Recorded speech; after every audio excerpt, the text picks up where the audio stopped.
അതിരപ്പള്ളിയിലെ മസ്തകത്തിൽ മുറിവേറ്റ ആനയെ കണ്ടെത്താനാകാതെ ഇന്നത്തെ ദൗത്യം അവസാനിപ്പിച്ചു.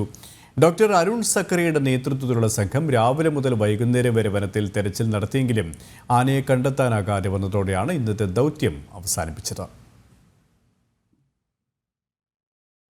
ഇന്നലെ ഉൾക്കാട്ടിലേക്ക് വലിഞ്ഞ ആനയെ കണ്ടെത്താൻ 6 സംഘങ്ങളായി തിരിഞ്ഞായിരുന്നു വനത്തിൽ തിരച്ചിൽ നടത്തിയത്. ഡ്രോൺ ഉപയോഗിച്ചും പരിശോധന നടത്തി. എന്നിട്ടും ആനയെ കണ്ടെത്താനായില്ല. 1-ാം ബ്ലോക്ക്, 3-ാം block, Thadimudi, Vadamuri, factory division, കശുമാവിൻതോട്ടം, ചാലക്കുടി പുഴത്തീരം, എലിച്ചാണി, പറയൻപാറ തുടങ്ങിയ ഭാഗങ്ങളിലായിരുന്നു പരിശോധന.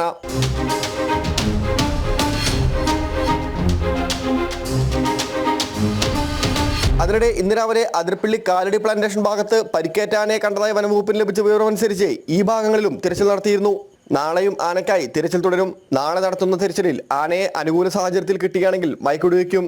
ആന ആരോഗ്യവാനല്ലാത്തതിനാൽ മയക്കി നിർത്താൻ മാത്രം പാകത്തിലുള്ള ഡോസ് ഉപയോഗിച്ച് മയക്കുവെടിവെച്ച് ചികിത്സയ്ക്ക് വിധേയമാക്കാനാണ് തീരുമാനം. ജനം, തൃശൂർ.